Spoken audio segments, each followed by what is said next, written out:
Hello नमस्कार दोस्तों, my self Poonam.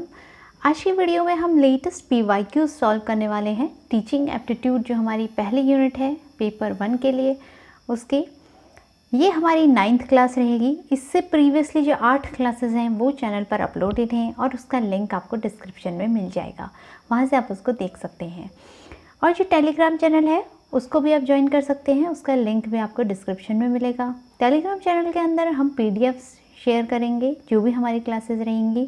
अगर क्लास की PDF चाहिए होगी तो वो भी हम शेयर कर सकते हैं, एक्सेप्ट दैट जो हमारे हैंड रिटन नोट्स हैं जो मेरे, वो भी उसमें मैं शेयर जो है वो करूँगी। प्रीवियसली भी कुछ हैंड रिटन नोट्स जो हैं उसमें शेयर किए हुए हैं टेलीग्राम चैनल में, आप उनको देख सकते हैं। तो आज की हमारी क्लास 9th रहेगी, जिसमें कि हम अभी जो हमारा जून में पेपर हुआ था उसमें जो PYQs आए हुए हैं टीचिंग एप्टीट्यूड के, उसको हम सॉल्व करेंगे। आज की क्लास इम्पॉर्टेंट रहेगी पेपर 1 के यूनिट 1 के लिए। आज का हम सबसे पहला क्वेश्चन देखते हैं। Arrange the level of Bloom's taxonomy from lower to higher order in cognitive domain. तो यहाँ पर जो क्वेश्चन पूछा गया है वो ब्लूम्स टैक्सोनॉमी से पूछा गया है, जो कि हमारे टीचिंग एप्टीट्यूड यूनिट का एक मोस्ट इम्पॉर्टेंट टॉपिक है, जिससे हमें क्वेश्चन एग्जाम में हर बार देखने को मिलता ही मिलता है। अब जैसा कि हमने ब्लूम्स टैक्सोनॉमी के अंदर पढ़ा है और डिटेल में जो ब्लूम्स टैक्सोनॉमी है वो प्रीवियस वीडियो में हमने पढ़ी हुई है, उसका लिंक आपको डिस्क्रिप्शन में मिलेगा, वहाँ से आप उसको ज़रूर देखिएगा ब्लूम्स टैक्सोनॉमी को। जो ब्लूम्स टैक्सोनॉमी है उसमें 3 डोमेन होते हैं, कॉग्निटिव डोमेन, अफेक्टिव डोमेन और साइकोमोटर डोमेन। संज्ञानात्मक पक्ष, भावात्मक पक्ष और साइकोमोटर डोमेन जो है मनोगत्यात्मक पक्ष जो है उसे कहा जाता है। तो ये 3 डोमेन होते हैं। अब सबसे पहले हम इन तीनों डोमेन को एक एक करके जो है वो पढ़ लेते हैं, उसके बाद हम इस क्वेश्चन पे आएंगे दोबारा और इसको सॉल्व करेंगे। ये हमारी ब्लूम्स टैक्सोनॉमी है, जो कि ऑब्जेक्टिव्स ऑफ टीचिंग होते हैं। ब्लूम्स टैक्सोनॉमी के अंदर ऑब्जेक्टिव्स ऑफ टीचिंग जो है वो इसके अंदर आता है हमारा ब्लूम्स टैक्सोनॉमी, जो कि 1956 में ब्लूम ने बनाई दी थी। ये जो हमारा डोमेन है ये हमारा सबसे पहला डोमेन है कॉग्निटिव डोमेन, जिसको कि संज्ञानात्मक पक्ष भी कहा जाता है। तो ब्लूम्स टैक्सोनॉमी देख लेते हैं हम। कॉग्निटिव डोमेन, इसके अंदर कॉग्निटिव डोमेन के अंदर हम देखेंगे, यहाँ पर हम देख सकते हैं KC2ASE।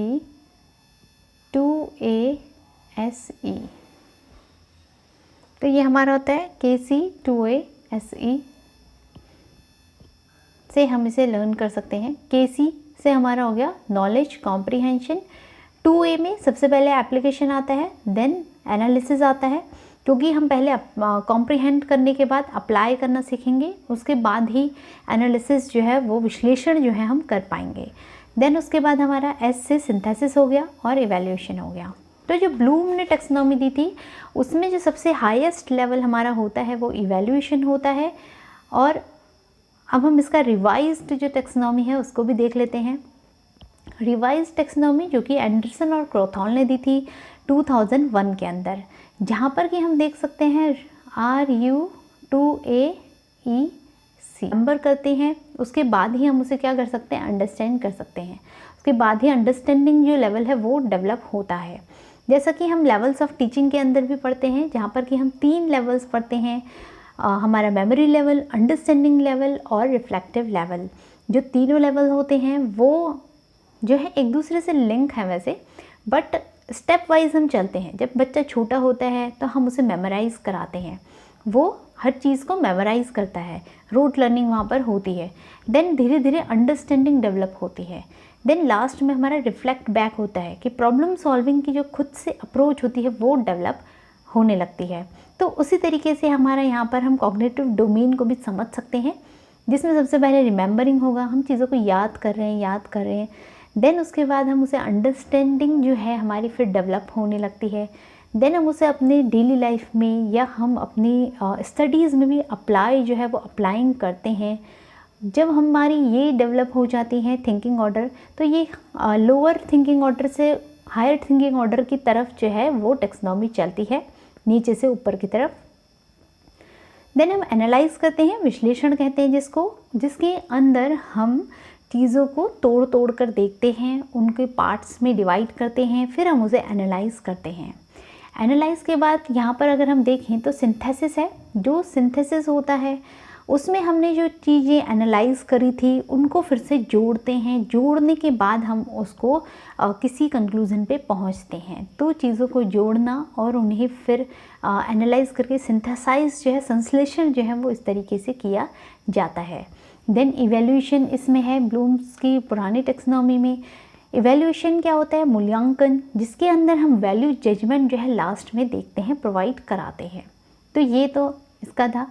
देन अब अगर हम रिवाइज वाले में देखेंगे तो इवैल्यूएटिंग जो है इसमें पहले आ जाता है। देन क्रिएट जो है, क्रिएटिंग जो है वो बाद में आता है, क्योंकि चीज़ें हम इवैल्यूएट करना सीख गए हैं, हमें पता लग गया है कि हाँ हमारी क्या कमियां हैं, कौन सी चीज़ हमारी सही है, कौन सी चीज़ थोड़ा सा इम्प्रूवमेंट की ज़रूरत है, हमने इवैल्यूएट कर लिया।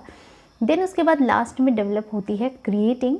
जो क्रिएटिंग होता है, सृजन करने की पावर, जो सृजनात्मकता होती है वो डेवलप होती है हमारी लास्ट। जो हायर ऑर्डर थिंकिंग है वो क्रिएटिंग है, जिसमें क्या होता है हम लोग नए नए जो हमारे विचार हैं वो हमारे अंदर आते हैं, नए नए आइडियाज़ निकलते हैं, नए नए आइडियाज़ डेवलप होते हैं, वो आ जाता है हमारा किसके अंदर? क्रिएटिंग के अंदर। तो लास्ट जो इसमें रहता है स्टेप क्या रहता है? लेवल क्रिएटिंग जो है वो रहेगा। तो ये रिवाइज्ड ब्लूम टेक्सोनॉमी है। हमारा जो क्वेश्चन यहाँ पर पूछा गया है वो हम देखते हैं क्या वो ओल्ड टेक्सोनॉमी है या वो रिवाइज्ड है। बट उससे पहले हम दोनों जो हमारे डोमेन रह गए हैं उनको भी हम पढ़ लेते हैं। इन दोनों के बीच में हम अगर डिफरेंस देखें कि दोनों के बीच में डिफरेंस क्या है, तो यहाँ पर क्या है, इवैल्यूएशन जो है वो नीचे आ गया है रिवाइज्ड में, और जो सिंथेसिस है वो यहाँ चला गया है क्रिएट के फॉर्म में, इसका क्रिएटिंग जो है वो हो गया है। और एक और डिफरेंस अगर हम देखें, यहाँ पर जो इन्होंने लेवल्स दिए हैं ये नाउन के फॉर्म में है, नॉलेज, कॉम्प्रिहेंशन, एप्लीकेशन, ये सब किसके फॉर्म में है? नाउन के फॉर्म में।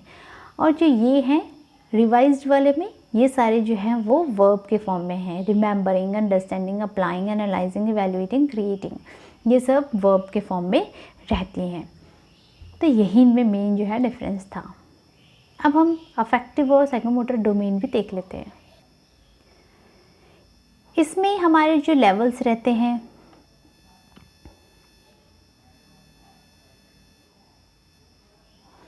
वो हम देख सकते हैं। RR वोक, VOC, RR वोक अगर हम ऐसे याद करें तो R से हमारा रिसीविंग हो जाता है, देन रिस्पॉन्डिंग हो जाता है, वैल्यूइंग, ऑर्गेनाइजेशन एंड कैरेक्टराइजेशन। तो इसका जो हाईएस्ट ऑर्डर होता है वो क्या होता है? कैरेक्टराइजेशन होता है। प्रीवियसली एग्ज़ाम में अफेक्टिव डोमेन से क्वेश्चन बना था, जहाँ पर पूछा गया था कि अफेक्टिव डोमेन जो है उसका हाईएस्ट लेवल क्या है। तो इसका हाईएस्ट लेवल हमारा होता है कैरेक्टराइजेशन, ये हमें याद रखना है, RR वोक। अब यहाँ पर एक और चीज़ होती है, अफेक्टिव डोमेन क्योंकि भावात्मक पक्ष है तो भावात्मक पक्ष के अंदर हमारा आ जाता है फीलिंग्स, अफेक्शन। तो अगर इस तरह के वर्ड हमें कहीं पर भी दिख रहे हैं, इमोशन, वो हमारा अफेक्टिव डोमेन के अंदर आएगा। ऐसा क्वेश्चन भी प्रीवियसली पूछा गया है। सो ये हमारा भावात्मक पक्ष था। अब हम मनोगत्यात्मक पक्ष देख लेते हैं। मनोगत्यात्मक पक्ष के अंदर जिसको कि साइकोमोटर डोमेन भी कहा जाता है। अब अगर इसको हम याद करें तो हम इसे लर्न कैसे करेंगे? I am पान, ये मेरे निमोनिक्स हैं, आप अपने निमोनिक्स बनाकर भी इन्हें याद कर सकते हैं। मैंने इस तरीके से याद किया था तो मैं बस वही शेयर कर रही हूँ, और बाकी आपको अगर कुछ और तरीके से याद होता है तो आप वैसे याद। Then manipulation, precision, articulation and naturalisation.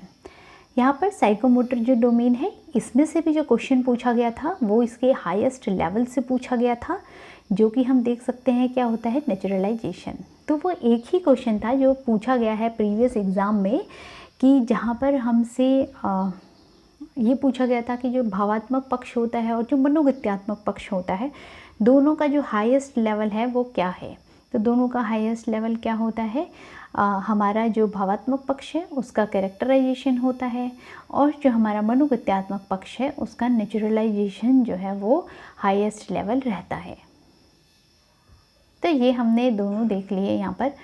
अब हम जाते हैं हमारे क्वेश्चन की तरफ। डिटेल में आपको इसको पढ़ना है तो आप वीडियो ज़रूर देखिएगा। वीडियो को पॉज करके क्वेश्चन को आराम से पढ़िए और उसके आंसर्स जो हैं उनको लगाने की कोशिश करिए।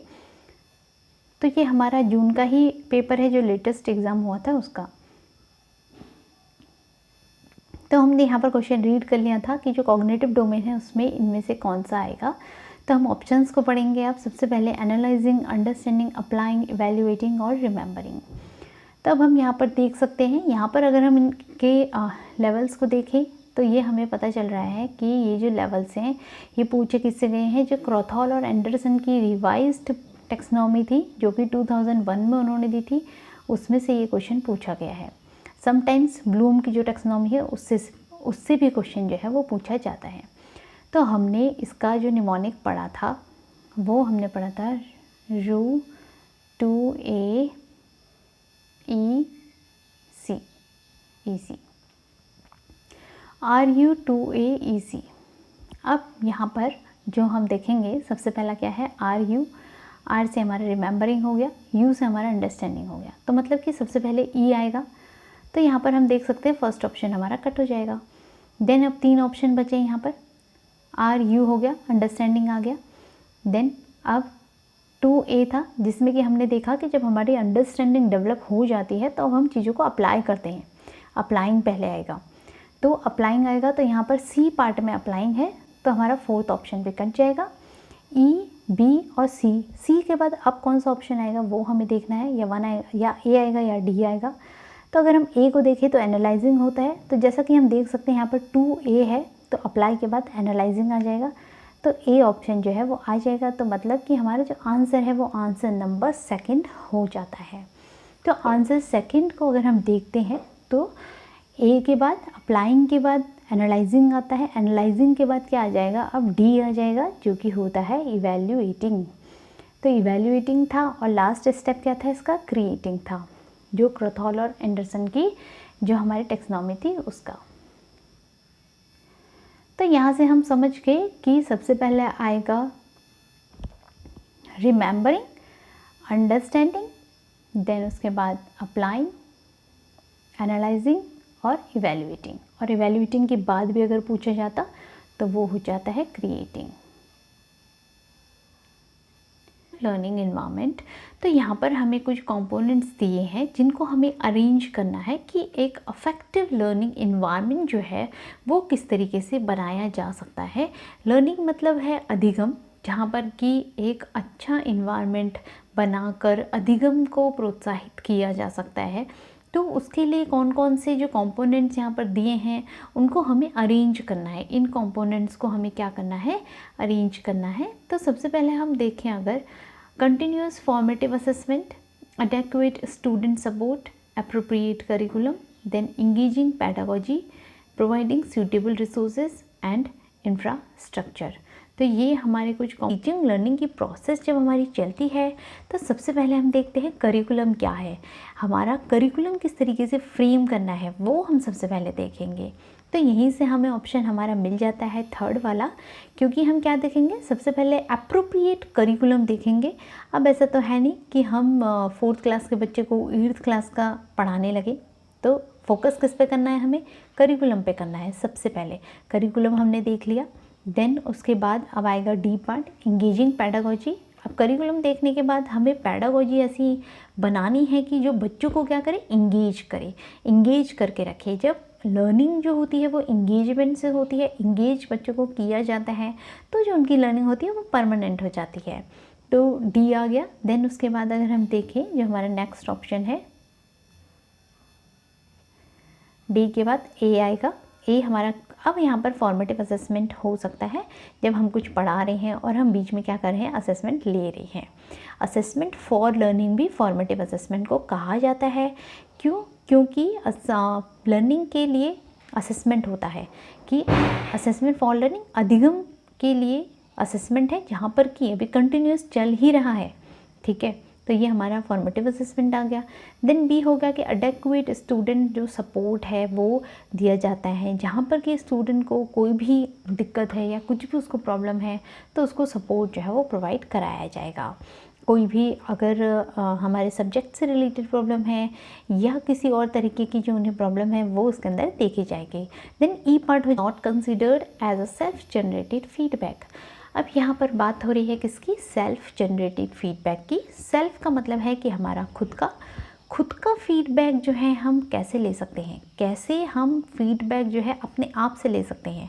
अगर हमने कुछ पढ़ा उसके बाद हम खुद का एनालिसिस भी करते हैं, क्या हमें याद हुआ है, क्या हमें समझ में आया है, कौन सा टॉपिक जो है हमें उसमें और ध्यान देने की ज़रूरत है, तो वो हम इन चारों में से कौन सा नहीं होगा उसका पार्ट यहाँ पर पूछा गया है। क्वेश्चन हमें ध्यान से पढ़ना है, नोट को हमें देखना है ध्यान से। नोट को अगर हम नेगलेक्ट कर देंगे तो हमारा क्वेश्चन गलत भी हो सकता है जल्दबाजी में एग्ज़ाम में, क्योंकि बहुत ज़्यादा टाइम तो हमें नहीं मिलता है, तो हमें इन सब चीज़ों को ध्यान से देखना है। तो नोट पूछा गया है। अब हम अगर इन्हें देखें तो एश्योरेंस है, प्रीव्यूइंग है, ट्रेसिंग है, ऑब्जर्वेशन है। अगर हम चारों ऑप्शंस को देखते हैं तो ऑब्जर्वेशन तो होगा ही होगा। सेल्फ जनरेटेड फीडबैक में हम अपने आप को ऑब्ज़र्व करेंगे, देन उसके बाद हम एनालाइज करेंगे कि हाँ हमें कौन सी चीज़ समझ में आ गई और नहीं आ गई, तो ऑब्जर्वेशन तो रहेगा ही रहेगा। देन रीट्रेसिंग, ट्रेस करना कि क्या जो लर्निंग है वो हुई है, क्या हमें चीज़ें समझ में आई हैं, ट्रेसिंग करना। देन प्रीव्यूइंग कि प्रीव्यू करना, जो भी चीज़ें हमने पढ़ी थी उसका एक रिव्यू देखना, उसको प्रीव्यू करके देखना कि क्या जो हमने पढ़ा है वो हमारे लिए बेनिफिशियल हुआ है, क्या उससे कुछ हमें बेनिफिट मिला है, तो वो हमारा प्रीव्यूइंग भी रहेगा। अब यहाँ पर जो नहीं रहेगा वो हमारा नहीं, क्योंकि हमसे पूछा है, तो इसमें ऑप्शन 1 जो है वो नहीं का पार्ट रहेगा, एश्योरेंस, जो कि हमारा सेल्फ जनरेटेड जो फीडबैक है उसके अंदर नहीं आता है। अब हम नेक्स्ट क्वेश्चन देखते हैं यहाँ पर, the role of teacher in supporting experiential learning can't be of the dash. अब यहाँ पर हमें एक टीचर जो होता है उसका रोल पूछा गया है, जब वो किस में होता है, सपोर्टिंग कर रहे हैं, वो सपोर्ट कर रहे हैं एक्सपीरियंशियल लर्निंग के लिए। अब ये एक्सपीरियंशियल लर्निंग क्या होती है, एक्सपीरियंशियल लर्निंग है जहाँ पर लर्निंग बाय डूइंग होती है, कि खुद से बच्चा करके सीखता है, खुद से करके लर्न करता है, जो कि जॉन डीवी ने भी दिया था कि लर्निंग बाय डूइंग बच्चों को हमें करानी चाहिए, कि खुद से वो करके देखें, खुद से नई नई चीज़ों को अप्लाई करें, एनालाइज करें, उसके बाद ही उनकी जो है वो नॉलेज क्या हो, बने। तो एक्सपीरियंशियल लर्निंग ये रहता है। एक्सपीरियंशियल लर्निंग के अंदर हमने डेल का कौन एक्सपीरियंस भी पढ़ा था, जो कि एक्सपीरियंशियल लर्निंग की ही बात करता है, तो उसका लिंक भी आपको डिस्क्रिप्शन में मिलेगा, वहाँ से उसको देखिएगा ज़रूर, क्योंकि डेल कौन एक्सपीरियंस जो है उससे क्वेश्चन पूछा गया है प्रीवियसली।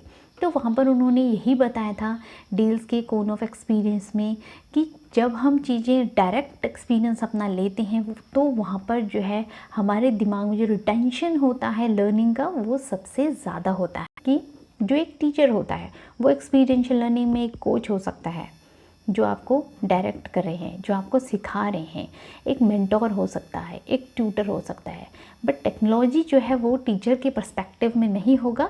अगर हम ये देखें कि टेक्नोलॉजी का यूज़ तो हम कर ही सकते हैं एक्सपीरियंशियल लर्निंग के लिए, बट यहाँ पर ये नहीं पूछा गया है कि किस चीज़ का आप यूज़ कर सकते हैं। यहाँ पर पूछा गया है टीचर के पर्सपेक्टिव में। जब पर्सपेक्टिव टीचर का है तो टीचर क्या है, टीचर एक फैसिलिटेटर है, एक कोच है, एक मेंटोर है और एक ट्यूटर है। तो नॉट पूछा गया है, इसलिए जो इसका आंसर है वो क्या रहेगा, 4th वाला रहेगा।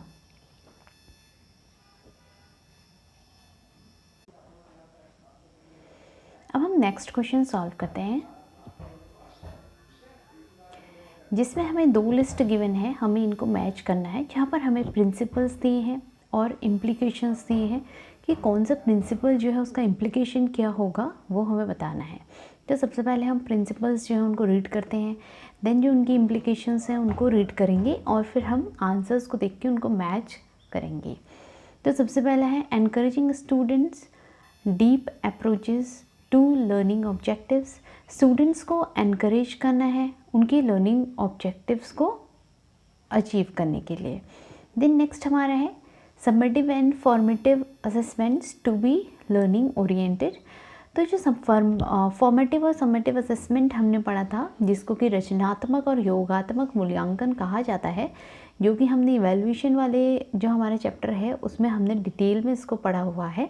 आप उसको देख सकते हैं, प्रीवियसली चैनल पर वो क्लास भी अपलोडेड है इवैल्यूएशन की। तो जो हमने पढ़ा था कि जो समेटिव इवैल्यूएशन होता है वो ईयर एंड में जो असेसमेंट होता है उसे बोला जाता है, और जो फॉर्मेटिव असेसमेंट है जो हमारा ड्यूरिंग द क्लास और कोई भी हमें इश्यू है, प्रॉब्लम है, तब जब हम असेसमेंट करते हैं तो वो हमारा फॉर्मेटिव असेसमेंट होता है जो कि कंटिन्यूस चलता रहता है। देन नेक्स्ट हमारा है facilitating dialogic form of feedback, कि हम फीडबैक ले रहे हैं डायलॉगिक फॉर्म में, डायलॉग के फॉर्म में जो फीडबैक है उसको फैसिलिटेट किया जा रहा है। देन फोर्थ पार्ट है involving some personal student investment. बात कहाँ पर हो रही है, तो हम देखते हैं कि जो बी पार्ट है जहाँ पर कि हमें बोला गया है फॉर्मेटिव और सबमेटिव असेसमेंट, जो कि एक असेसमेंट जो है उसमें वैरायटी है कि फॉर्मेटिव असेसमेंट है वो एक अलग तरह का असेसमेंट होता है, सबमेटिव असेसमेंट है उसका अलग तरह का असेसमेंट होता है, वैरायटी है असेसमेंट में। तो बी का ऑप्शन 4 होना चाहिए, जहाँ पर कि वैरायटी ऑफ असेसमेंट की बात हो रही है कि स्टूडेंट्स को उस असेसमेंट के थ्रू भी क्या किया जाए, मोटिवेट जो है वो किया जाए। तो अगर हम बी का 4th ऑप्शन लगाएंगे तो हम देख सकते हैं कि ऑप्शंस में बी का 4 हमें सेकंड वाले में गिवन है, तो यहाँ से हमारा ऑप्शन जो है वो निकल जाएगा।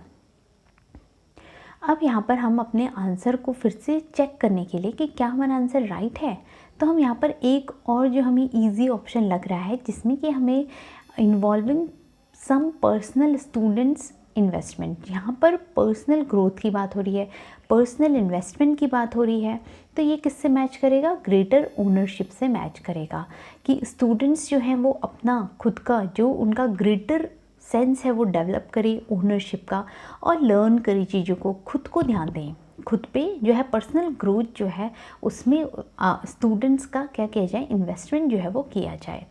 तो यहाँ पर अगर डी का 3rd ऑप्शन है तो डी का 3rd ऑप्शन भी बी में ही गिवन है, सेकंड पार्ट में ही गिवन है, इससे हमारा आंसर जो है वो कंफर्म हो जाता है कि सेकंड ही इसका राइट आंसर है। अगर हम ए को मिलाएं, ए का आंसर यहाँ पर सेकंड गिवन है।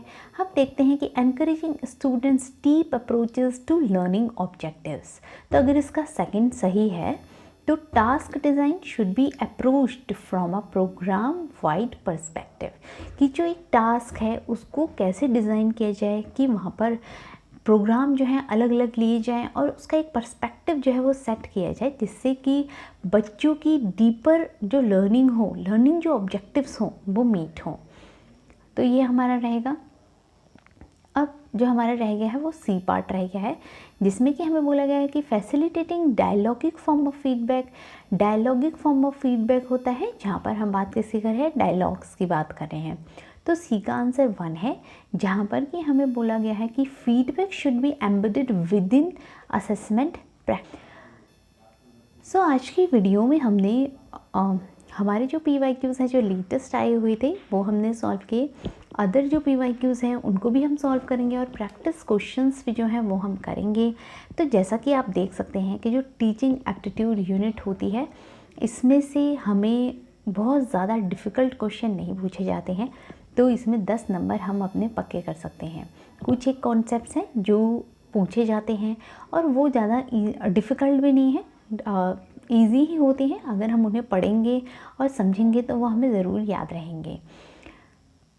सो अगर आपको वीडियो हेल्पफुल लगा हो तो लाइक ज़रूर कीजिएगा और अपने फ्रेंड्स के साथ शेयर ज़रूर कीजिए, और चैनल सब्सक्राइब नहीं किया तो सब्सक्राइब भी कर सकते हैं। Thank you for watching. Next video में हमारे कुछ टॉपिक्स जो हैं वो टीचिंग एप्टीट्यूड के बचे हुए हैं, जैसे गैगने का जो 9 इवेंट्स ऑफ इंस्ट्रक्शन है या 8 स्टेप्स ऑफ लर्निंग है वो हम पढ़ेंगे, और भी कुछ टॉपिक्स अगर रह जाएंगे तो वो भी हम पढ़ेंगे। हाँ, अभी जो हमारे कोलैबोरेटिव टूल्स हैं जो कि एग्ज़ाम में पूछे जाते हैं वो भी हम पढ़ेंगे इसके अंदर, जहाँ जो कि टीचिंग लर्निंग जो हमारी होती है उसमें हेल्पफुल रहते हैं। दैट्स वाई हम उसको इस यूनिट के अंदर पढ़ेंगे। तो स्ट्रैटेजी वीडियो भी हम देखेंगे आफ्टर फ्यू डेज़। सो अगर आपको वीडियो पसंद आए तो लाइक ज़रूर कीजिएगा। Thank you for watching.